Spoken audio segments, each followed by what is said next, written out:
بسم اللہ الرحمن الرحیم. In the name of Allah, the Beneficent, the Merciful.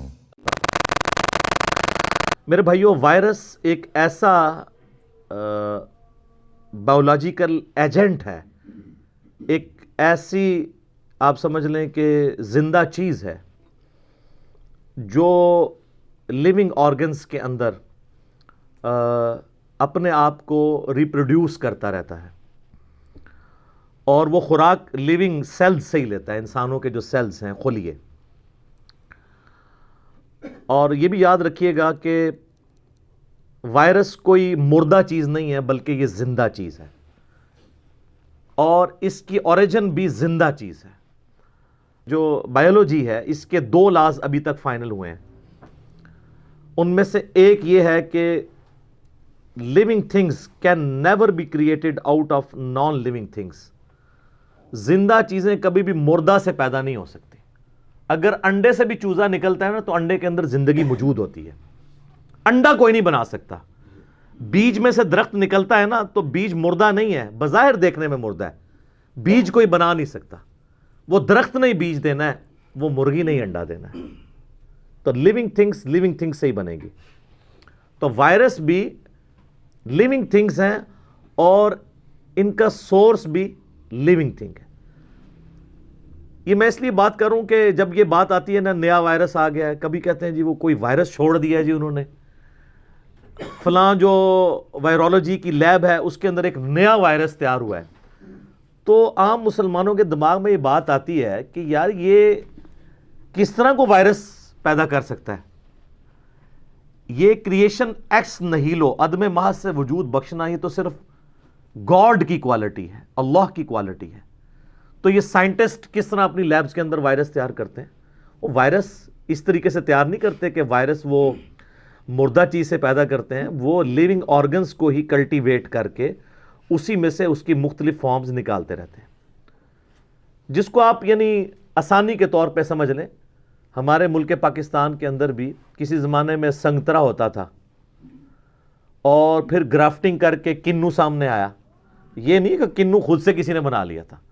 جس طرح پلانٹس کے اندر یہ چیزیں موجود ہیں نا، اسی طریقے سے یہ وائرسز بھی لیبارٹری کے اندر کلٹیویٹ کر کے ایک وائرس سے دوسرا وائرس جو ڈیفرنٹ کوالٹیز والا ہوتا ہے یہ تیار کر لیتے ہیں. زندہ کوئی چیز بنا نہیں سکتا. وہ تو میرے بھائیوں سورۃ الحج میں اللہ تعالیٰ نے فرمایا ہے کہ کوئی شخص ایک مکھی نہیں پیدا کر سکتا، حتیٰ کہ مکھی اس سے چھڑا کر کوئی چیز لے جائے وہ اس سے واپس نہیں لے سکتا. تو جب مکھی پروڈیوس نہیں ہو سکتی تو یہ وائرس کو کون پروڈیوس کر سکتا ہے؟ ایون موسیٰ علیہ السلام کے بارے میں قرآن حکیم میں کئی مقامات پہ آیا کہ ان کے سامنے جادوگروں نے رسیاں پھینکی تو وہ سانپ نظر آئی تھی، سانپ بنی نہیں تھی، وہ ایلیوژن تھا، نظر کا دھوکہ، ایلیوژن جو ڈیوڈ کاپر فیلڈ کرتا ہے. اللہ نہ کرے پاکستان آ جائے غوث وقت بن جائے گا. وہ پانی پہ چل کے دکھاتا ہے، اور وہ بھی یہ نہیں کہتا میں فزیکلی کر رہا ہوں، کہتا ہے میں تمہاری نظروں کو دھوکہ دے رہا ہوں. اسٹیچو آف لبرٹی غائب کر دیتا ہے، پورے بوئنگ جہاز غائب کر دیتا ہے. نظر کا دھوکہ. وہ جتنے لوگ وہاں پہ کھڑے ہوتے ہیں اس کے اپنے لوگ ہوتے ہیں. وہ ویڈیو کیمرے کا کمال ہوتا ہے. دیواریں چین میں سے گزر جاتا ہے، اتنی موٹی دیواریں چین، دیوار میں ایک طرف سے داخل ہوتا ہے دوسری طرف سے باہر نکلتا ہے. تو زندہ چیز کوئی نہیں پیدا کر سکتا. ہاں زندہ چیز سے زندہ کی اقسام بنائی جائے تو وہ زندگی میں سے ہی اللہ ہی سے مستعار آپ لے رہے ہوتے ہیں. تو یہ جو وائرولوجی کی لیبز ہوتی ہیں ان کے اندر جو وائرسز پروڈیوس کیے جاتے ہیں، یہ وائرسز لیونگ آرگنز کے اندر جو آلریڈی وائرسز موجود ہیں انہی کو یوز کر کے لیے جاتے ہیں. یہ کنسیپٹ کلیئر کرنا ایک مسلمان کے لیے بہت ضروری ہے.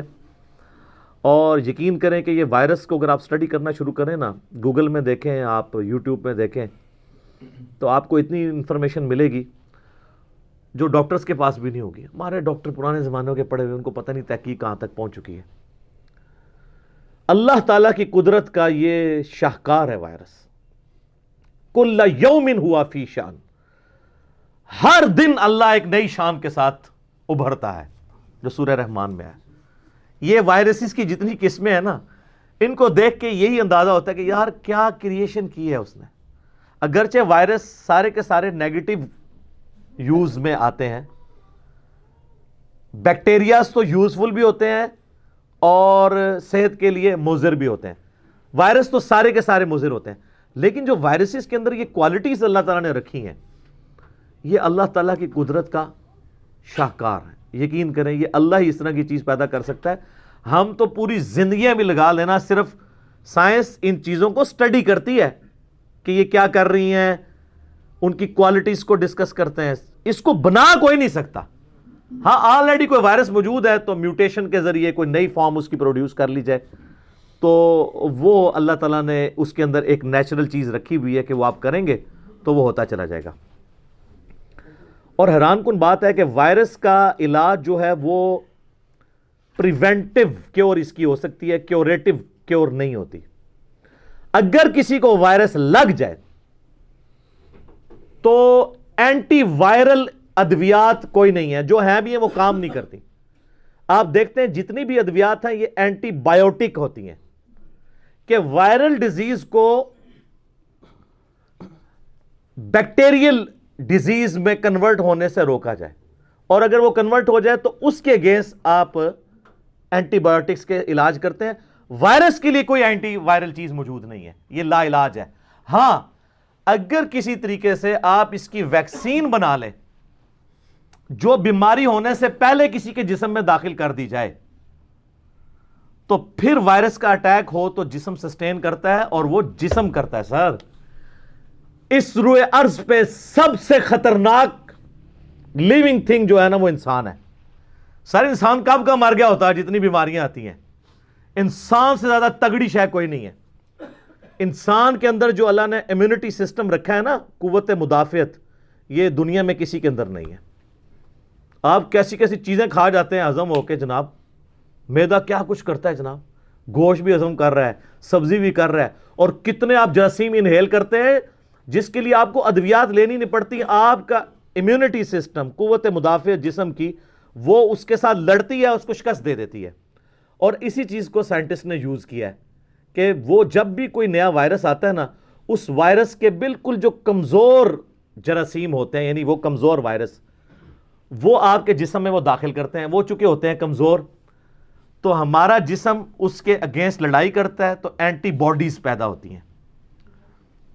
یہ باقاعدہ پھر جسم میں اور وائرس میں ایک جنگ ہوتی ہے، جس طرح قادسیہ اور یرموک ہوئی تھی۔ اس کے بعد وائرس ہار جاتا ہے۔ جب وائرس ہار جاتا ہے نا تو ہمارے جسم کو یہ پتا چل جاتا ہے کہ اب اس کا کوئی تگڑا بھی آیا نا تو میں پہلے ہی ٹایا ہوا ہے۔ پھر جب اوریجنل بیماری بھی آتی ہے نا تو اینٹی باڈیز اتنی کانفیڈنس ہوتی ہیں، جس طرح آپ کو ہم نے کتاب و سنت کے دلائل دے دے کے اتنا کانفیڈنٹ کر دیا کہ مفتی اعظم بھی ہاتھ جوڑتے ہیں ہمارے اسٹوڈنٹس کے آگے، کیونکہ اینٹی باڈیز ان کے اندر پیدا کر دی ہیں نا، حق اور باطل کی تمیز کی۔ تو آپ بھی کر سکتے ہیں۔ صرف ایک ریکویسٹ ہے کہ مرنے سے پہلے اے مسلمان کر لے اس پہ غور۔ کتابوں کا خدا اور ہے، بابوں کا خدا اور جب تم غور کرو گے تو پھر تم جھوم جھوم کے کہو گے کہ نہ میں وابی نہ میں بابی، میں ہوں مسلم، علمی کتابیں۔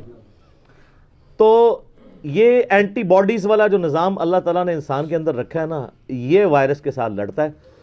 اسی لیے ویکسین اگر ہو تو پھر آپ مقابلہ کر سکتے ہیں۔ یہ پولیو کی ویکسین اس لیے دی جاتی ہے۔ اب یہ جو کیسز آ رہے ہیں کہ پولیو کے جراثیم نکل آئے ہیں، وائرسز جس کے اندر آ گیا اب اس کا کوئی علاج نہیں ہے۔ اب وہ اللہ کی مرضی کہ وہ وائرس کبھی اٹیک کر دے تو اس کو معذور کر دے، اگر وہ ڈورمنٹ پوزیشن میں رہے تو رہے، یہ اللہ کی مرضی ہے۔ ورنہ جب ایک دفعہ جسم میں وائرس داخل ہو جائے اور اس کی ویکسین نہیں ہوئی بھی، پھر کوئی کچھ نہیں کر سکتا۔ اسی لیے اتنی بڑے لیول پہ آپ کو پتہ ہے پاکستان میں اتنے بڑے لیول کے اوپر یہ کمپین چلائی جاتی ہے، اور میڈیکل کی فیلڈ میں سب سے زیادہ پاکستان کا خرچہ جو ہے نا، بجٹ، میڈیکل کی فیلڈ کا بجٹ، وہ پولیو کمپین پہ چل لگتا ہے۔ جو پولیو ورکرز ہیں وہی آپ دیکھ لیں لاکھوں کی تعداد کے اندر ہے، کیونکہ یہ اگر اس کی ویکسین نہ کروائی جائے تو بعد میں پھر اس کا کوئی علاج نہیں ہے۔ تو وائرل ڈیزیز ایسی خطرناک ہے، لیکن کچھ ایسی ہیں کہ جو اتنی خطرناک بھی نہیں ہے، جو ہماری قومی بیماری ہے۔ کون سی؟ فلو، نزلہ زکام، یہ بھی وائرل ڈیزیز ہے۔ تو اسی لیے کہتے ہیں کہ آپ دوائی لیں یا نہ لیں، اس نے اپنے ٹائم پہ ٹھیک ہونا ہے. کیوں کہتے ہیں؟ وہ دوائی تو آپ اس کو وائرل کو بیکٹیریل میں کنورٹ ہونے سے روکنے کے لیے استعمال کرتے ہیں کہ بیکٹیریا کو آپ کنٹرول کریں. نزلہ زکام آپ دیکھتے ہیں خود بخود ٹھیک ہو جاتا ہے. کیوں؟ یہ جتنے بھی وائرسز ہیں نا، یہ ابھی جو کرونا وائرس بھی آیا ہے، اس کا جو انکیوبیشن پیریڈ ہے نا، جو لائف ہے وہ 14 دن کی ہوتی ہے. جیسے آپ دیکھتے ہیں یہ ساون کے مہینے میں بارش کے بعد جو پروانے نکلتے ہیں اور پھر تھوڑی دیر بعد خود ہی مر جاتے ہیں. تتلیوں کے لاروے نکلتے ہیں، ایک لائف گزار کے خود ہی مر جاتے ہیں. اس طرح وائرس کی بھی ایک لائف ہوتی ہے، 14 دن کے اندر اس نے خود بخود ختم ہو جانا ہوتا ہے. اس دوران اگر تو آپ کا امیونٹی سسٹم جیت گیا تو آپ بچ جائیں گے، اور اگر 14 دن بھی انہیں کام پا چھڑیا تو آپ پھر شہید ہو جائیں گے. ٹھیک ہے، یہ ہے اس کی پوری کی پوری سائنس، اس کے پیچھے جو کار فرما ہے. اور یہ چیزیں اگر آپ کو کلیئر ہوں گی تو پھر آپ کو اسلامی تعلیمات کو سمجھنا بھی آسان ہوگا. یقین کریں وائرس کے بارے میں میں سوچتا ہوں، میں کہتا ہوں واہ یار، کمال اس کا نہیں ہے، کمال تو اس کا ہے جس نے اس کو بنایا ہے، اور جس نے پھر انسان کو بنایا کہ اس کے اندر اینٹی باڈیز رکھی ہیں جو وائرس کے ساتھ لڑتی ہیں اور کس طریقے سے اسے شکست دیتی ہیں. یہ پورے کا پورا سسٹم اتنا کمپلیکس سسٹم ہے کہ یہ کوئی بنانے سے بھی نہیں بنا سکتا. تو جو کہتا ہے کہ خود بخود بن گیا تو وہ اپنی عقل کے اوپر ہی ماتم کرے، اپنی عقل کا علاج کروائے. اچھا، جو بیمار آدمی ہے نا جی، جس کے اندر یہ جراثیم موجود ہوتے ہیں، وائرسز، اور وہ اس بیماری سے گزر رہا ہوتا ہے، اسے کہا جاتا ہے کہ یہ اس بیماری کا ریزروائر بنا ہوا ہے.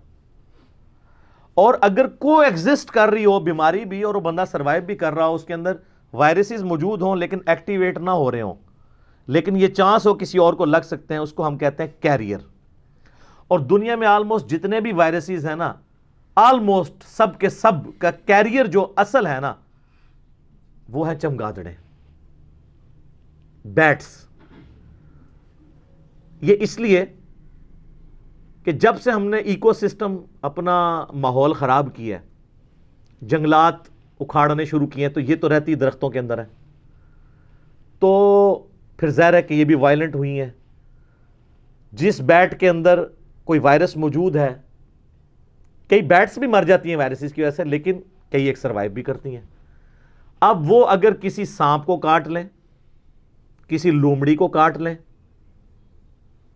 کسی گائے کو کاٹ لیں، کسی چوہے کو کاٹ لیں، کسی اونٹ کو کاٹ لیں، یہ جو آپ کو مولوی پڑھا رہے ہیں نا حلال اور حرام رزق، اس کے ساتھ کوئی تعلق نہیں میرے بھائی. حلال جانوروں کو بھی کاٹ دے تو وائرس ادھر بھی ٹرانسفر ہو جاتا ہے. یہ صرف حرام جانور کا مسئلہ نہیں ہے. ہاں، وہ زیادہ افیکٹو اس لیے ہو جاتا ہے کہ چونکہ حرام جانور عموماً چائنیز کھاتے ہیں نا، تو وہ کچا گوشت کھاتے ہیں، تو کچے گوشت کے اندر وائرس مرا نہیں ہوتا تو ٹرانسفر ہو جاتا ہے. اور چائنا تو میں 2004 میں گیا ہوں، جس طرح آپ کے ہوٹلوں کے باہر خوبصورت بریانی کی پلیٹوں کی تصویریں ہوتی ہیں نا، اور چکن کڑھائی کی، اور خوبصورت روغنی تلی والے نانوں کی، ان کے ہوٹلوں کے باہر پتہ کیا ہوتا ہے؟ خوبصورت سے مینڈک، خوبصورت سے سانپ، چوہے. تو وہ آپ حیران ہو جاتے ہیں. اب جس کے باہر اتنا بڑا یہ بورڈ لگا ہوا ہو، اس ہوٹل کے اندر جا کے آپ نے کیا کھانا کھانا ہے، تو ایون وہ کچا بھی کھا جاتے ہیں. کئی ایسے چائنیز ہیں کہ زندہ بندر پکڑتے ہیں، اس کو شکنجے میں رکھ کے اس کے کھوپڑی میں سوراخ کر کے کچا مغز کھاتے ہیں. اب یہ جو کچی کھانے والی چیزیں ہیں نا، ان کے اندر وائرسز بھی ٹرانسفر ہو جاتے ہیں. بلیسنگ ان ڈسگائز کے تحت ہمارے ملک کے اندر شکر الحمدللہ ہم لوگ چیزوں کو بھون کے کھاتے ہیں. دنیا کا کوئی بھی وائرس 56 ڈگری سینٹی گریڈ سے اوپر زندہ نہیں رہ سکتا. اس لیے آپ دیکھتے ہیں یہ زیادہ تر وائرسز سردیوں کے اندر آتے ہیں. گرمیوں میں جس طرح مچھر خود اپنی موت مر جاتے ہیں نا، آپ کی حکومت نہیں ڈینگی پہ قابو پاتی نہ ملیریا پہ، اور ربو ہی مر جاتے ہیں گرمی نال. تو وائرسز بھی 56 ڈگری سینٹی گریڈ کے اوپر زندہ نہیں رہ سکتے. تو ہماری کوکنگ جو ہے وہ تو 100 ڈگری سینٹی گریڈ سے بھی زیادہ ہو رہی ہوتی ہے. اس لیے ہم جو گوشت استعمال بھی کرتے ہیں، ورنہ جس طرح یہ برڈ فلو آیا تھا، اگر ہم لوگ یہ برڈز کو اتنا، یعنی چکن کو آپ اس طرح نہ کھا رہے ہوں تو یہ ساری بیماریاں اندر چلی جائیں. ہمارے پاس یہ بہت بڑی نعمت ہے کہ ہم چیزوں کو پکا کے کھاتے ہیں، کچا نہیں کھاتے ہیں یا کم پکا کے نہیں کھاتے، ورنہ یہ سارے وائرسز ٹرانسفر ہوں اور آئے دن یہاں پہ بیماریاں لگی رہیں. اور یہ تو سر چائنا ہی ہے جو ایک ہفتے کے اندر اتنا بڑا ہاسپٹل تیار کر لیتا ہے، ہم تو ایک سال کے اندر بھی ہاسپٹل نہیں تیار کر سکتے. پوری حکومتوں کے ٹینیورز گزر جاتے ہیں تو ایک ہاسپٹل نہیں مکمل ہوتا، سٹرکچر ہی مکمل نہیں ہوتی، بیچ میں اکوپمنٹ لا کے کہاں سے کرنا. تو اللہ کا شکر ہے کہ اللہ تعالیٰ نے اس طرح کی بڑی آزمائشوں سے کم از کم ہمارے ملک پاکستان کو محفوظ رکھا ہوا ہے، ورنہ یہاں پہ اس طرح کی سکلز نہیں ہے کہ ان چیزوں کو یہ سسٹین کر سکیں. اب جن لوگوں کی امیونٹی سسٹم قوت مدافعت کم ہوتی ہے نا، وہ سب سے جلدی وائرسز کا شکار ہوتے ہیں، کیونکہ ان کے اینٹی باڈیز بڑے کمزور ہوتے ہیں. تو جب وائرس ان کے اندر گھس جائے تو ان بیچاروں نے کمزوروں نے کیا لڑنا ہے. اس لیے آپ دیکھتے ہیں جو بوڑھے مریض ہیں یا جن کو سانس کی تکلیف ہے یا بہت کمزور لوگ ہیں جن کی خوراک بیلنسڈ نہیں ہے، ان لوگوں کے اوپر ہر دفعہ بیماری کا حملہ ہو جاتا ہے اور وہ بڑا آسان شکار ہوتے ہیں وائرسز کا. اس لیے اپنی خوراک کے اوپر بھی توجہ دینی چاہیے. یہ اسلام اس کی ترغیب دلاتا ہے، اس لیے کہ یہ اللہ تعالیٰ کی بڑی نعمتوں میں سے ایک نعمت ہے، اس کی قدر کرنی چاہیے. آج کل چونکہ لوگ زیادہ ایجوکیٹ ہو گئے ہیں لہٰذا پینک بھی زیادہ پھیلتا ہے، ورنہ میں آپ کو بتاؤں انسانی تاریخ میں آج سے آلموسٹ 600 سال پہلے 14ویں صدی عیسوی کے اندر صرف یورپ کے اندر 2 کروڑ لوگ طاعون کے مرض سے مر گئے تھے. 2 کروڑ، اور دنیا کی آبادی 30% نیچے آ گئی تھی. ایسا ایک جھاڑو پھر ہے، 2 کروڑ 200 ملین چند سالوں کے اندر طاعون کے مرض میں مبتلا ہو کے مر گئے تھے. یہ بھی ایپیڈیمک ڈیزیز ہے. اب تو اللہ کا شکر ہے کہ آلموسٹ دنیا سے ختم ہو گیا. ابھی بھی کانگو میں، افریقن جو بالکل بیکورڈ ملک ہیں وہاں پہ طاعون ہے، لیکن اس لیول کا نہیں ہے کہ اب وہ پھیلے. اور اللہ تعالیٰ کی مہربانی ہوئی ہے کہ یہ آلموسٹ یہ چیزیں اب دنیا سے اس بڑے لیول کے اوپر تباہی نہیں کرتی ہیں، اٹھا لی گئی ہیں. اور میں جب یہ وائرسز کا اور ان ایپیڈیمک ڈیزیزز کو دیکھتا ہوں نا تو مجھے وہ صحیح مسلم کی جو حدیث ہے نا کہ نبی علیہ السلام نے فرمایا کہ قرب قیامت میں یأجوج اور ماجوج نکلیں گے، اور قرآن حکیم میں بھی یأجوج اور ماجوج کا ذکر سورۃ الانبیاء کی آیت نمبر 96 میں موجود ہے کہ ہر اونچے پہاڑ سے نیچے اتر رہے ہوں گے اور کثرت میں، ملینز کی تعداد میں. تو یہ مسلمانوں کے قابو نہیں آئیں گے تو صحیح مسلم کے الفاظ ہیں اللہ تعالیٰ ان کی گردنوں میں کیڑے پیدا فرمائے گا جس کی وجہ سے وہ مر جائیں گے. تو صحابہ کرام اس چیز کو کیسے امیجن کر سکتے تھے؟ اس زمانے میں ایک طاعون کے مرض سے امیجن کر سکتے تھے، لیکن آج میڈیکل سائنس سے ہم یہ سمجھ سکتے ہیں کہ اللہ کے لیے millions and billions of people کو مارنا ایک چٹکی کا کام ہے. ایک وائرس آ جائے جس کی ویکسین نہ ہو. یہ ابھی کرونا وائرس کی جو اتنا شور مچا ہے نا، اس کی وجہ ایک یہ بھی ہے کہ اس کی ویکسین ابھی تک تیار نہیں ہوئی ہے. تو ویکسینیشن کہاں سے ہوگی؟ تو مجھے حدیث یاد آئی نا کہ اللہ تعالیٰ ان کی گردنوں میں کیڑے پیدا فرمائے گا، سب کے سب مر جائیں گے. حالانکہ ان کروڑوں یاجوج اور ماجوج ان مخلوقات کو مارنا انسان کے بس کا تو روگ نہیں ہے. جس کھیتی سے گزریں گے اس کو کھا جائیں گے. مسلم شریف کے الفاظ ہیں. پانیوں میں سے گزریں گے تو پانیوں کے بڑے بڑے دریا اور جھیلیں خشک کر دیں گے. تو ایسی خطرناک مخلوق کو اللہ ہی مار سکتا ہے. اللہ کی مخلوق ہے وہی مار سکتا ہے. اللہ کے ہی کام ہے. اللہ ہی اللہ ہے جی. کوئی بزرگ نگاہ مار کے کچھ نہیں کر سکتا. ٹھیک ہے، یہ اللہ کا کام ہے. اب میرے بھائیوں کرونا وائرس کی طرف آ جائیں. یہ کوئی ایسا وائرس نہیں جو نیا دریافت ہوا ہو. سب سے پہلے کرونا وائرس جو ہے 1960 میں دریافت ہوا تھا، 1960 کے اندر. آج 2 فروری 2020 ہے. تو آپ سمجھ لیں آج سے 60 سال پہلے پہلا کرونا وائرس آ چکا تھا. اس دوران اس کی مختلف فارمز آتی رہی ہیں. ابھی یہ جو قسم آئی ہے نا، یہ اس کی 14th قسم ہے، 14ویں، جس کو انہوں نے نام دیا ہے NCOV 2019. اس کرونا وائرس کو، اس کو کرونا پتہ کیوں کہتے ہیں؟ اس کی جو شکل ہے نا، اس کے اوپر چھوٹے چھوٹے کراؤن بنے ہوئے ہیں، تاج. تو وہ اس کی وجہ سے اس کو کرونا وائرس کہتے ہیں. انشاءاللہ ہم وہ تصویر بھی اٹیچ کر دیں گے اپنے تھم نیل میں, زیارت کر لئیو, اللہ دی مخلوق دی, ٹھیک ہے, جنہوں کوئی بزرگ نہیں ختم کر سکتا, اللہ ہی ختم کر سکتا ہے, ٹھیک ہے, یہ اللہ کے کام ہے. یا اللہ تعالیٰ انسان کو اس کا علاج سکھا دے, جو صحیح بخاری میں حدیث ہے کہ اللہ نے کوئی ایسی بیماری نازل نہیں کی جس کی شفا نہ ہو, جب وہ اس کی دوا موجود نہ ہو, جب وہ دوا اس کے ساتھ موافق ہوتی ہے تو اللہ کے اذن سے شفا ہو جاتی ہے. تو اللہ تعالیٰ اس معاملات کو وہ پہلے بھی اس نے سکھایا تھا, اب بھی سکھا دے گا, لیکن بزرگوں کو نہیں. بزرگوں سے نہ تیل دریافت ہوا, نہ کوئی ویکسین دریافت ہوئی, جو ایفرٹ پٹ کرے گا اس کو مل جائے گا. تو لیس للانسان الا ما سعی, انسان کے لیے وہی ہے جس کی وہ ایفرٹ کرتا ہے. تو ایفرٹ جو بھی پٹ کرے گا, چاہے اس کا کوئی ریلیجن کوئی بھی ہو, اللہ تعالیٰ نے اس ایفرٹ کے مطابق نوازنا ہوتا ہے.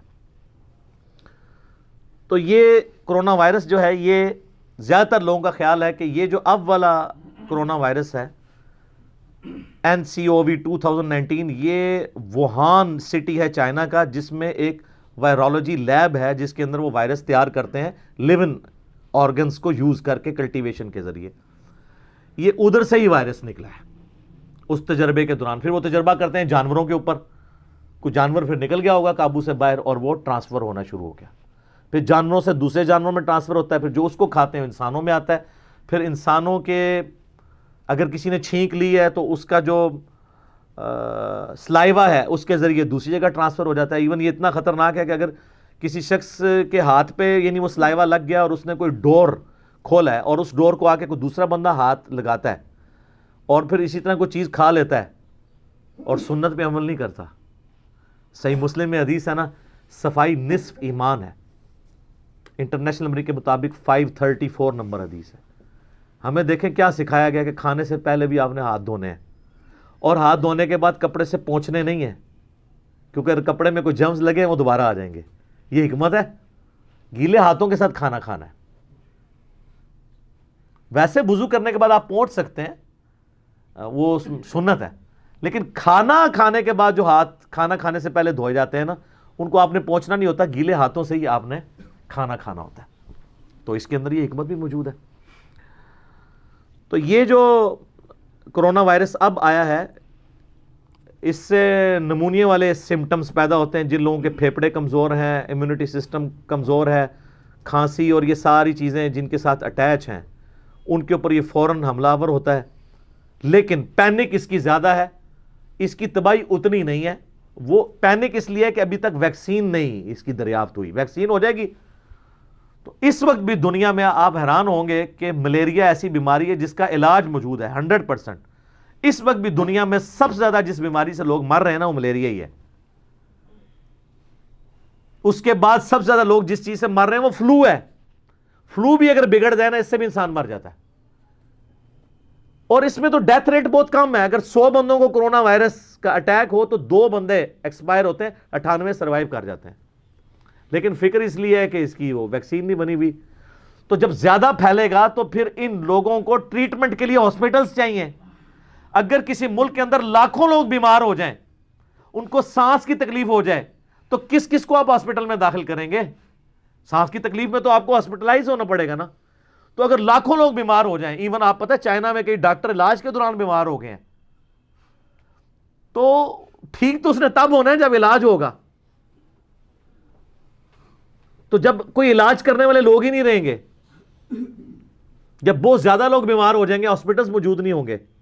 اس لیے جو پینک اس وقت پھیلا ہوا ہے وہ کسی حد تک جسٹیفائی ہے. اور آپ دیکھ لیں کہ WHO نے, جو عالمی ادارہ صحت ہے, ورلڈ ہیلتھ آرگنائزیشن, اس نے باقاعدہ ایمرجنسی جاری کر دی ہے, کیونکہ دنیا میں 13 سے زیادہ ممالک کے اندر یہ بیماری پھیل چکی ہے. اور چائنا میں آپ دیکھ لیں 300 سے زیادہ, رات کو میں خبریں دیکھ رہا تھا, 300 سے زیادہ لوگ مر چکے ہیں اور ہزاروں لوگ اس بیماری کا شکار ہیں. اب ان میں سے پتہ نہیں کتنے لوگ سروائیو کرتے ہیں, یہ اللہ کو پتہ ہے. تو پاکستان کے لیے ایک یعنی خبر اس حوالے سے تشویشناک ہے کہ ہمارے 25,000 لوگ چائنا کے اندر ہیں اس وقت. 25,000, یہ چھوٹا فگر نہیں ہے. 4 کی تو صرف خبر آ گئی نا جی وہ 4 بیچ میں سے بیمار ہیں، 4 کی تو خبر آئی ہے نا. 25,000 کے قریب لوگ وہاں پہ اس وقت قید ہوئے ہیں، اور باقی دنیا کے ملکوں نے تو فوراً آپ نے دیکھا ہے کہ امریکہ میں 1 کروڑ چائنی ہے، 1 کروڑ. ظاہر ہے چائنا کو چھوٹا ملک ہے، 1.5 ارب سے زیادہ آبادی ہے، 1 کروڑ چائنیز صرف امریکہ کے اندر ہے. اب اس کو ڈکلیئر کرنے سے پہلے بیماری آ چکی تھی، جو لوگ آلریڈی جا چکے تھے وہ سب کے وہ چیکنگ. اب میرے بھائیو آخر میں 5 علمی پوائنٹس چھوٹے چھوٹے آپ سے ڈسکس کروں گا وائرسز سے ریلیٹڈ، جو اسلامک رولنگز ہیں، احکامات اس سے ریلیٹڈ. علمی پوائنٹ نمبر 1 وہ یہ ہے میرے بھائیو کہ ایپیڈیمک ڈیزیزز جو ہیں، وبائی امراض یا وائرل ڈیزیزز، اس سے متعلق اسلام ہمیں کیا عقیدہ بتاتا ہے. کیونکہ صحیح بخاری اور صحیح مسلم میں ایک حدیث ہے، حضرت ابو ہریرہ رضی اللہ تعالیٰ عنہ کہتے ہیں کہ نبی صلی اللہ علیہ وآلہ وسلم نے فرمایا کہ کوئی مرض بھی متعدی نہیں ہوتا، وبائی نہیں ہوتا، ایپیڈیمک نہیں ہوتا. جب آپ علیہ السلام نے یہ بات ارشاد فرمائی تو وہاں پہ ایک دیہاتی تھا، وہ کہنے لگا یا رسول اللہ صلی اللہ علیہ وآلہ وسلم، اگر کوئی مرض وبائی نہیں ہوتا تو ہم دیکھتے ہیں کہ ہمارے اتنے خوبصورت اونٹ ہرن جیسے موٹے تازے ہوتے ہیں، اور ایک خارش والا اونٹ جب ان میں داخل ہوتا ہے تو سب کوئی خارش لگا دیتا ہے، اور آپ کہہ رہے ہیں کہ وبائی مرض نہیں ہوتا. ہم نے تو یہ پریکٹس کی ہے. تو آپ صلی اللہ علیہ وسلم نے فرمایا کہ اچھا وہ تو ان کو خارش لگا دیتا ہے، یہ بتاؤ کہ جو پہلا اونٹ ہے اس کو خارش کس نے لگائی تھی. بیسیکلی نبی علیہ السلام اسباب کے ساتھ ساتھ مسبب الاسباب کے اوپر نظر رکھنے کی ترغیب دلا رہے تھے کہ ظاہری وجوہات ضرور ہوتی ہیں، لیکن اس سارے معاملے میں تقدیر کو آپ نے پس پش نہیں ڈالنا، کیونکہ دوسری احادیث اس کو بریف کرتی ہیں. صحیح بخاری اور صحیح مسلم میں ایک اور حدیث ہے کہ نبی علیہ السلام نے فرمایا، حضرت ابو ہریرہ روایت کرتے ہیں کہ کوئی اپنے بیمار اونٹ کو صحت مند اونٹ کے ساتھ نہ رکھے. اب یہاں پہ اس کا اشارہ ہے کہ یہ ایپیڈیمک ہو سکتا ہے. جب یہ حدیث حضرت ابو ہریرہ نے بیان کی نا تو وہ تابعی کہنے لگے کہ یا حضرت آپ نے پہلے تو ہم سے یہ حدیث بیان کی تھی کہ کوئی مرض ایپیڈیمک نہیں ہوتا، تو آپ اپنی جوانی کی وہ حدیث جو ہے وہ بھول گئے ہیں یا آپ نے جان بوجھ کے اس کو بیان نہیں کیا. تو انہوں نے کہا کہ نہیں، حدیث یہی ہے جو میں تم سے بیان کر رہا ہوں. تو حضرت ابو ہریرہ اپنی وہ راوی کہتے ہیں مجھے نہیں یاد کہ حضرت ابو ہریرہ وہ حدیث بھول گئے تھے یا جان بوجھ کے انہوں نے اس حدیث کو بیان نہیں کیا، اور اینڈ رزلٹ بتایا کہ وہ اگر اس کا وہ معنی بھی لو تو وہ منسوخ تصور ہوگا. ویسے تو منسوخ بھی نہیں ہے، وہ اور کانٹیکسٹ میں ہے کہ تقدیر پہ بھی ایمان رکھنا ہے. بیماری اوریجنیٹ اللہ ہی کی طرف سے ہوتی ہیں. تو اب جو اس وقت ہمارے پاس عقیدہ ہے وہ یہی ہے کہ بیمار کو آپ نے صحت مند سے الگ رکھنا ہے. ہاں تیمارداری ضرور کرنی ہے، یہ نہیں ہے کہ اس کو مرنے کے لیے چھوڑ دینا ہے، ایسا بھی نہیں ہونا چاہیے. کیونکہ صحیح بخاری میں ایک حدیث ہے کہ نبی علیہ السلام نے فرمایا کہ کوئی بیماری متعدی نہیں ہوتی، یعنی اپنی اوریجن میں نہیں ہوتی، جب لگ جائے تو پھر آگے لگ سکتی ہے. اس کے ساتھ آگے الفاظ ہیں، جزام کے مریض سے ایسے بھاگو جیسے شیر سے بھاگتے ہو. تو اگر متعدی نہیں ہے تو جو جزام کا مریض ہے اس سے بھاگنے کا کیا حکم ہے؟ ایپیڈیمک ہوتا ہے. کیونکہ ہو سکتا ہے آپ کو لگ جائے تو آپ یہ عقیدہ بنا لیں کہ نہ میں اس کو ملتا تو نہ لگتی، اور اللہ کو بیچ میں سے نکال دیں، تو بہتر یہ کہ آپ اس آزمائش میں پڑیں نہ. پھر صحیح مسلم میں ایک حدیث ہے کہ ایک جزام والا شخص بنو ثقیف سے نبی علیہ السلام کے پاس حاضر ہوا بیعت کے لیے. تو آپ علیہ السلام نے باہر سے ہی فرمایا کہ تمہاری بیعت ہوگی، تم واپس چلے جاؤ. آپ نے اس کے ساتھ ہاتھ نہیں ملا کر بیعت کی. آپ علیہ السلام نے یہ پریکٹیکلی یہ چیز سکھائی ہے کہ اس میں بعض لوگ جو ہیں وہ جب فلو لگتا ہے تو وہ اپنا برتن کسی کا الگ کرتے ہیں، وہ برا منانا شروع کر دیتا ہے. تو اس میں برا نہیں منانا چاہیے. نبی علیہ السلام زیادہ خوش اخلاق کون تھا؟ وَإِنَّكَ لَعَلَىٰ خُلُقٍ عَظِيمٍ. لیکن کچھ رولز اور ریگولیشن ہیں، ان کو بھی آپ نے فالو کرنا ہوتا ہے، جو اللہ ہی نے اپنے پیغمبروں کے ذریعے اپنے بندوں تک باتیں پہنچائیں. تو یہ کلیئر ہو گیا کہ یہ مرض ایپیڈیمک ہو سکتا ہے، وبائی ہو سکتا ہے. علمی پوائنٹ نمبر 2 وہ ہے میرے بھائیوں، ایپیڈیمک ڈیزیز کے بارے میں ہمارا ایٹیچیوڈ کیا ہونا چاہیے. اس حوالے سے بخاری اور مسلم دونوں میں ایک حدیث ہے، بڑی انٹرسٹنگ، بڑی ڈیٹیلڈ حدیث ہے کہ سیدنا عمر فاروق رضی اللہ تعالیٰ عنہ اپنے دور خلافت میں شام وزٹ کرنے کے لیے گئے. فورن وزٹس پہ جایا کرتے تھے, ظاہر سلطنت اتنی پھیلی ہوئی تھی. تو جب وہ شام کے قریب پہنچے تو وہاں کے جو آرمی چیف تھے وہ ابو عبیدہ ابن جرح تھے. وہ شام سے باہر ہی ان کو ریسیو کرنے کے لیے آئے ہوئے تھے ایک دوسرے شہر میں, اور کہا کہ اے امیر المومنین, شام میں تو طاعون کا مرض پھیل چکا ہے. میں نے بتایا نا کہ 14ویں صدی عیسوی کے اندر, آج سے 600 سال پہلے 2 کروڑ لوگ یورپ میں مرے ہیں طاعون کے مرض سے. ماڈرن دور ہے, اور یہ بات ہو رہی 1400 سال پرانی. تو حضرت عمر نے وہیں پہ پڑاؤ ڈال لیا اور کہا کہ صحابہ کرام سے مشورہ کیا جائے گا کہ اب ہمیں طاعون والی جگہ پہ جانا چاہیے یا نہیں جانا چاہیے. تو صحابہ کرام کی 2 رائے بن گئی.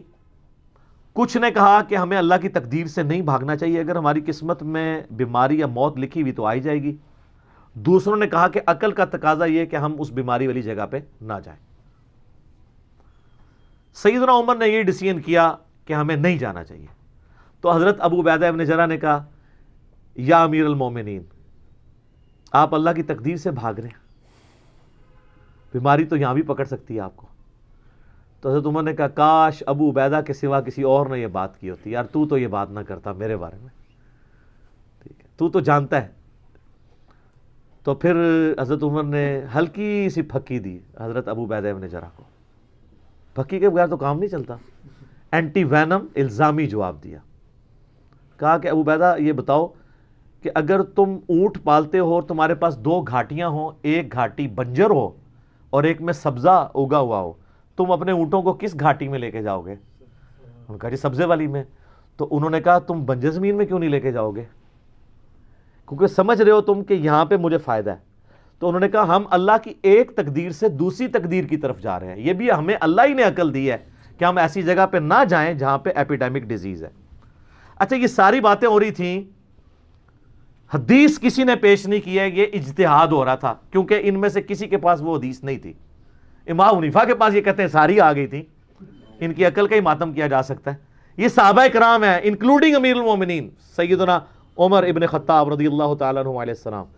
اتنے میں عبد الرحمن بن عوف آ گئے جو کہیں گئے ہوئے تھے وقتی طور پہ اپنے کام کے سلسلے میں.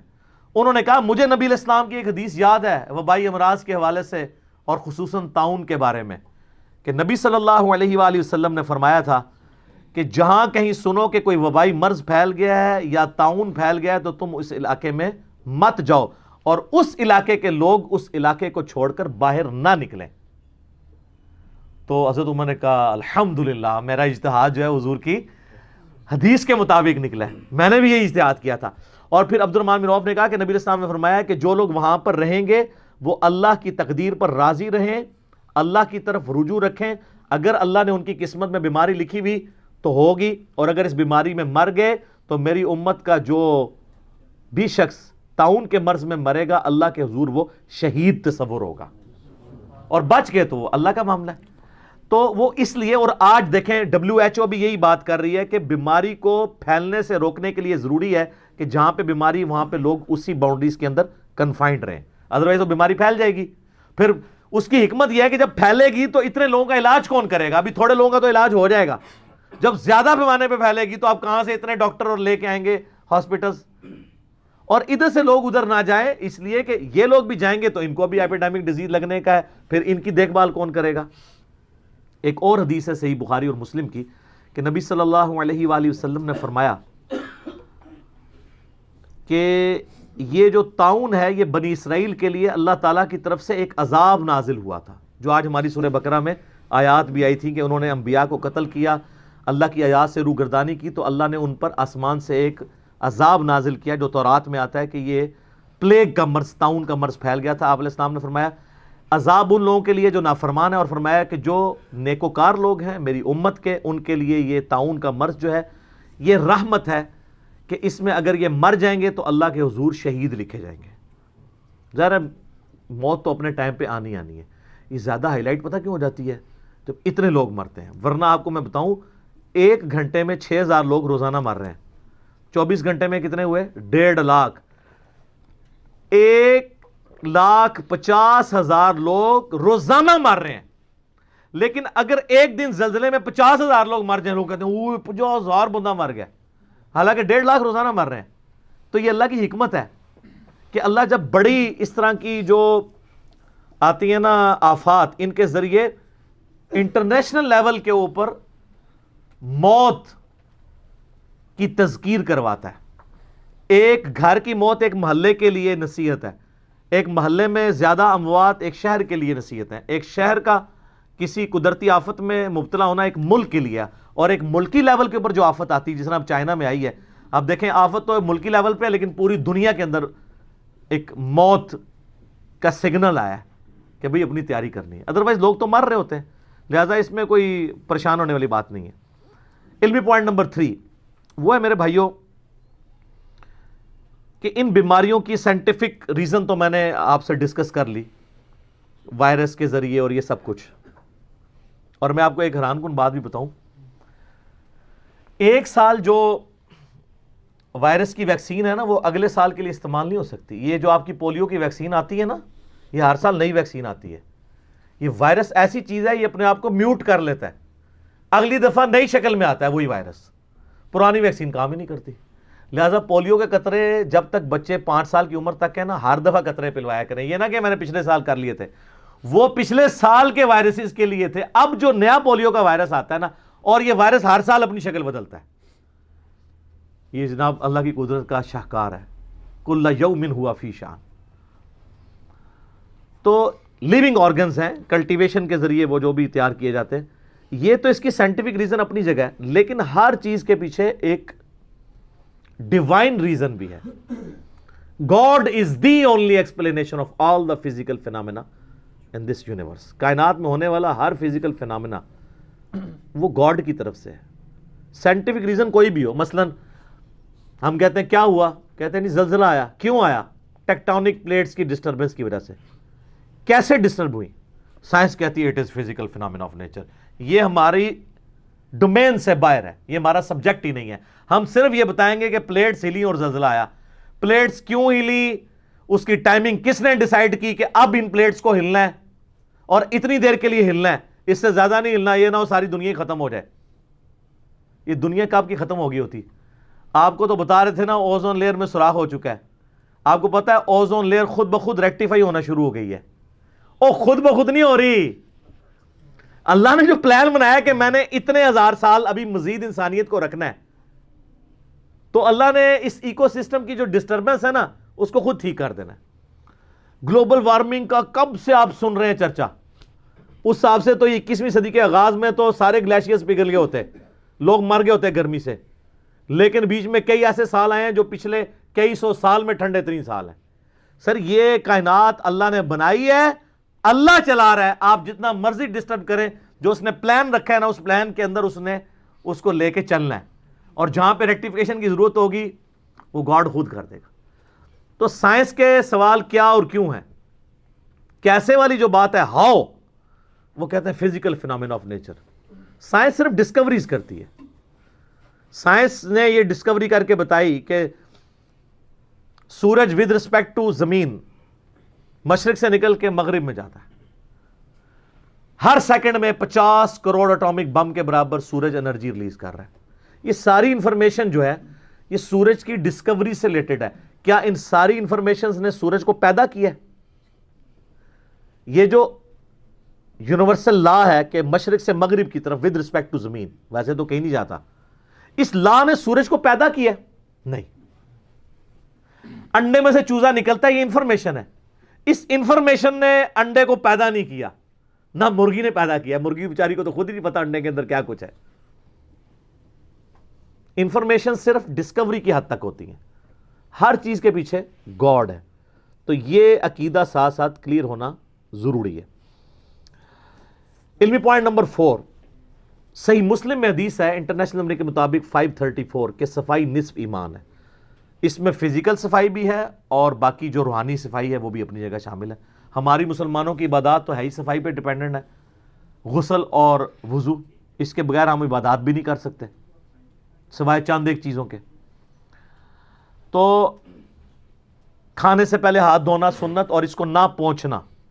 وضو کے بعد آپ پہنچ لیں، لیکن کھانے سے پہلے جو ہے وہ نہیں پہنچنے کہ اگر جراثیم ہوں گے ٹریول نہ کر جائیں. اس کے اندر حکمت ہے. آج دیکھیں سائنٹسٹ آپ کو وائرسی سے بچنے کے لیے جو چیزیں بتا رہے ہیں وہ یہی ہیں کہ ہاتھ دھو کے کھانا کھائیں اور دھوئے ہوئے ہاتھوں کو کہیں یوز نہیں کرنا آپ نے, ورنہ جراثیم دوبارہ آ جائیں گے. آپ کے نبی علیہ السلام آپ کو 1400 سال پہلے یہ ساری چیزیں مفت میں بتا کے چلے گئے. آپ میں سے اکثر لوگوں نے اس کو سیریس نہیں لیا. آج گورا بتا رہا ہے تو ہم کہتے ہیں ہاں جی گوروں نے بھی ڈسکور کر دیا. یہ آپ نے گوروں تک یہ بات پہنچانی تھی کہ جناب یہ کریں.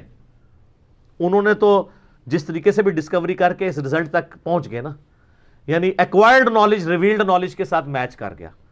نبی علیہ السلام نے ریویلڈ نالج وہی کے علم کے ذریعے یہ چیزیں بتائی تھی. ہمارا سائنٹیفک علم acquired knowledge, the knowledge obtained through observations and experiments, اس نے ہمیں جو ہے وہ ریویلڈ نالج تک پہنچا دیا ہوا ہے.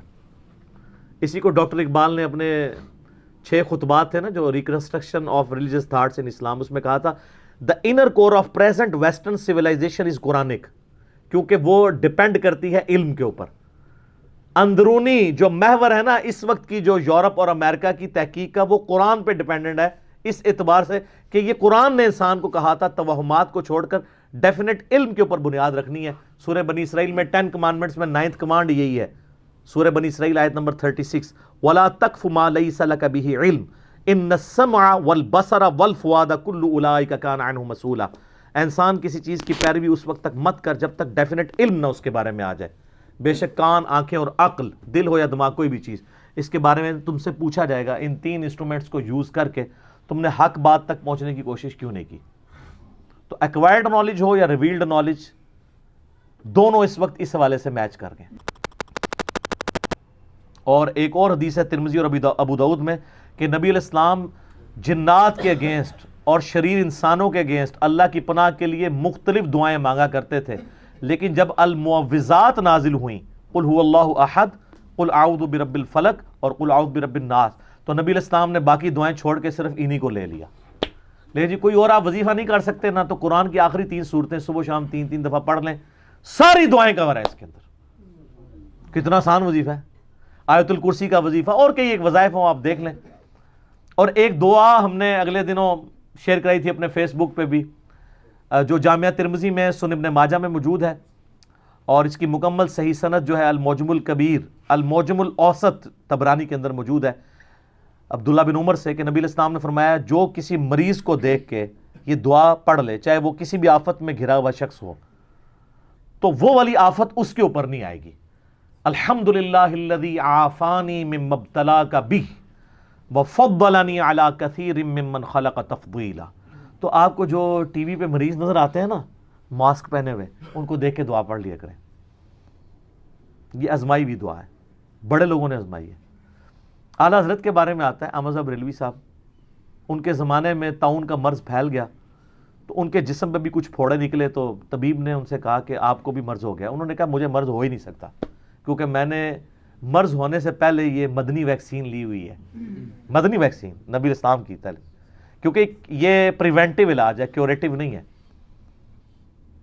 کچھ دنوں بعد خود بخود ٹھیک ہو گئے.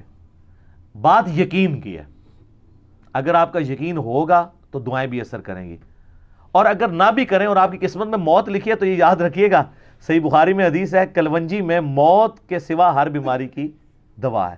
اگر موت مقدر ہے نا پھر کوئی دعائی نہیں اثر کرے گی. وہ تکلیف اپنی جگہ جو آنی ہے وہ تو آنی ہے. اچھا, آخری علمی پوائنٹ نمبر 5 وہ ہے میرے بھائیوں, سنن ابن ماجہ میں ایک حدیث ہے انٹرنیشنل نمبر کے مطابق 4019, بڑی لمبی حدیث ہے, آپ خود پڑھ لیجئے گا. اس کا میں کچھ پورشن آپ کے سامنے بیان کرتا ہوں. 5 اس میں پوائنٹس بیان ہوئے ہیں. پہلا پوائنٹ ہی میں ڈسکس کروں گا جو آج کی گفتگو سے ریلیٹڈ ہے, کہ نبی علیہ السلام نے فرمایا کہ جب کبھی میری امت میں اعلانیہ بے حیائی ہوگی تو اللہ تعالیٰ کی طرف سے آسمان سے طاعون اور ایسے امراض بھیجے جائیں گے جو نہ تم نے پہلے دیکھے نہ کبھی سنے ہوں گے.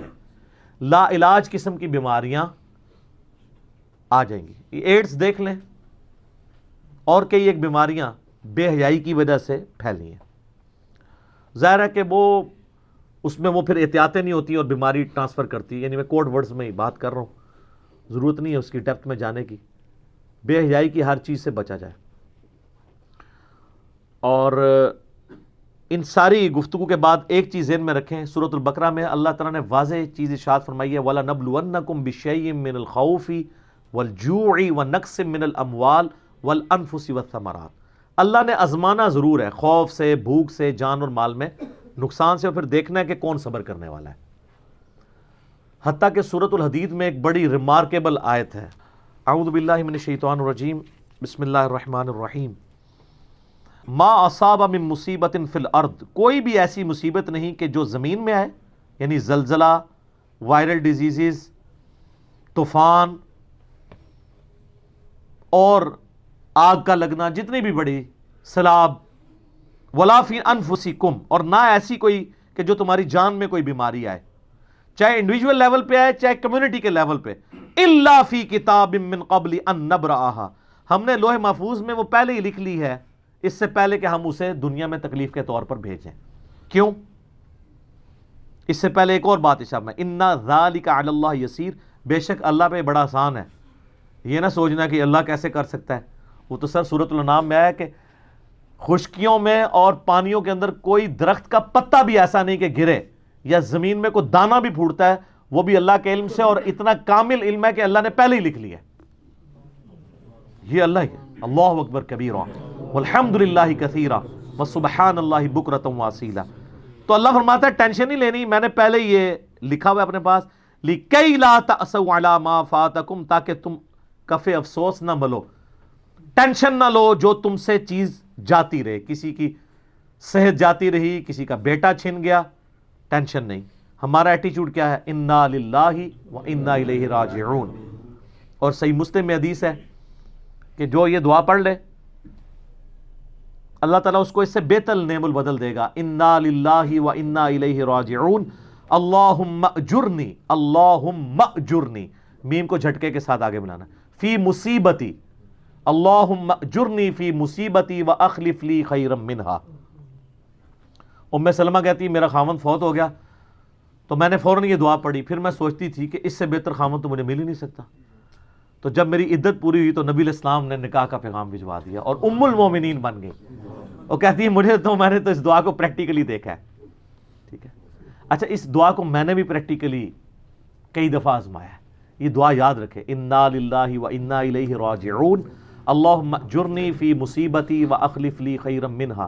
جب کبھی بھی کوئی بری خبر آپ کو ملے، دن میں روزانہ ملتی رہتی ہیں، کبھی بچہ گر جاتا ہے، کبھی اور کوئی ٹینشن آ جاتی ہے، کوئی بچہ فیل ہو گیا کسی کا، کوئی اور دنیاوی ٹینشن ہے، فوراً ہر ٹینشن کے لیے دعا پڑھیں، اللہ تعالیٰ اس سے بہتر نعم البدل دے دے گا۔ میں نے یہ چیز الحمدللہ، اب میں وہ کرامتیں بیان نہیں کرنا چاہتا کیونکہ میں نے کی نہیں ہوئی ہیں، وہ اللہ نے کی ہوئی ہیں، تو بیان کرنے کی ضرورت نہیں ہے، تو اس دعا کی برکت ہے۔ تو اللہ تعالیٰ فرما رہا ہے کہ افسوس نہ کرو اس پہ جو تم سے جاتا رہا، ولا تفرحوا بما آتاکم، اور مت شیخی بگاڑو اس پہ جو تمہیں اللہ نے عطا کیا۔ اگر مل گیا پھر بھی اللہ کا شکر ادا کرو، چھن گیا تب بھی اللہ کا شکر ادا کرو، تمہارا کوئی کمال نہیں۔ واللہ لا يحب كل مختال فخور، اللہ تعالیٰ کو شیخی بگاڑنے والے قطعاً پسند نہیں ہے۔ اچھا، لیکن یہ نہیں ہے کہ آپ اس طرح کی آیات سن کے جو ہے وہ بالکل ہی لمحے پہ آ جاؤ، ایفرٹ ہی چھوڑ دو۔ اذکار کرنے سے پیٹ نہیں بھرے گا، ایفرٹ پٹ کرنی پڑے گی، پانی جو پیے گا اسی کی پیاس بجھے گی، کھانا جو کھائے گا، یہ اللہ نے دنیا کو اسباب کے ساتھ جوڑا ہے۔ وَتَعَاوَنُوا عَلَى الْبِرِّ وَالتَّقْوَى وَلَا تَعَاوَنُوا عَلَى الْإِثْمِ وَالْعُدْوَانِ، نیکی پرہیزگاری کے کاموں میں ایک دوسرے کی مدد کرو، برائی میں ایک دوسرے سے الگ رہو۔ آخر میں آپ کو صحیح مسلم کی میں ایک حدیث سناتا ہوں جو تقدیر والے چیپٹر میں صحیح مسلم میں آخری حدیث ہے کہ نبی صلی اللہ علیہ وآلہ وسلم نے فرمایا، حضرت ابو ہریرہ روایت کر رہے ہیں کہ اللہ تعالیٰ کو قوی مؤمن کمزور مؤمن سے بڑھ کر عزیز ہے۔ جو صحت مند بندہ ہے نا مومن، وہ اللہ کو زیادہ پسندیدہ ہے کمزور سے۔ کمزور بیچارے نے کیا کرنا ہے؟ صحت مند بندے نے دین کا کام بھی کرنا ہے اور دین کو پریکٹس بھی کرنا ہے، لیکن سب میں ہی خیر ہے۔ کمزوروں کے لیے بھی کہہ دیا کہ ٹینشن نہیں لینی، خیر دونوں میں ہی ہے، بہتر وہ ہے۔ پھر فرمایا کہ اپنے لیے جو نفع مند چیز ہے اس کے لیے پوری کوشش کرو، سستی نہ کرنا، کاہلی نہ کرنا، دو الفاظ استعمال کیے۔ یہ نہیں ہے کہ پیپروں میں محنت کوئی نہیں کی اور جب فیل ہو گئے تو کوئی جو اللہ کی مرضی، نہیں، سستی نہ کرنا، کاہلی نہ کرنا، اور نفع مند چیز کے لیے کوشش کرنا۔ پھر بھی اگر رزلٹ تمہارے خلاف آ جائے، اب تو پھر ظاہر ہے کوئی ریزن نہیں نا. جو مولا علی کا قول ہے، میں نے اپنے ارادوں کے ٹوٹنے سے اللہ کو پہچانا ہے، ٹھیک ہے نا، کہ اللہ کی مرضی کچھ اور تھی. میں نے سب کچھ یعنی ریسورسز مینج کیے، پھر بھی رزلٹ وہ نہیں نکلا جو میں چاہتا تھا. سستی نہ کرنا، کاہلی نہ کرنا، اور رزلٹ خلاف آئے تو پھر کہنا جو اللہ کی مرضی، اور یہ نہ کہنا کہ اگر میں یہ کر لیتا تو یہ ہو جاتا، کاش میں وہ کر لیتا تو وہ ہو جاتا. یہ اگر مگر شیطان کا دروازہ کھول دیتا ہے. اللہ کی رضا پر راضی رہنا، یہ ایک حدیث اگر آپ لے لینا پوری زندگی آسانی سے گزر سکتی ہے. سر کمال حدیث ہے یہ. تو اللہ تعالیٰ پوری دنیا میں مسلمانوں کو بالخصوص اور پوری دنیا کے انسانوں کو بالعموم اور ہمارے پاکستانیوں کو تو خصوص بالخصوص اس طرح کے تمام دینی، دنیاوی، جسمانی، روحانی، ظاہری، باطنی فتنوں، پریشانیوں، تکلیف سے محفوظ فرمائے. اور سب سے بڑی جو تکلیف ہے آخرت کا عذاب، اس سے محفوظ فرمائے. اللہم ربنا آتنا فی الدنیا حسنہ وفی الآخرۃ حسنہ وقنا عذاب النار. آمین ثم آمین. ٹھیک ہوگا جی.